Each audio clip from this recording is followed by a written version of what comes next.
ماذا يحدث لو سقطنا من ارتفاع 300 متر ونحن داخل كرة حماية؟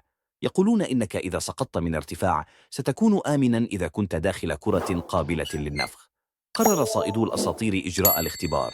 سيتم إجراء الاختبار الأول بدون الكرة. عندما ترتفع الطائرة حتى تصل إلى ارتفاع 300 متر، ترمي كيساً من الرمل لتتأكد من مكان السقوط، ثم تقطع حبل الدمية وتركلها خارجاً. تسقط الدمية بسرعة 193 كيلومترا في الساعة في سقوط حر وتصطدم بالأرض بقوة.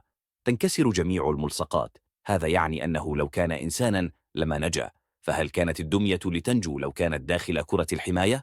بعد وضع الدمية داخل الكرة، يربطون سلكا بين الكرة والمروحية ويرفعونها، وبعد العد إلى 3 يطلقون الكرة مع الدمية التي على عكس المرة السابقة تسقط بسرعة 90 كيلومترا في الساعة، ومما نراه تصطدم بالأرض بشكل أكثر سلاسة.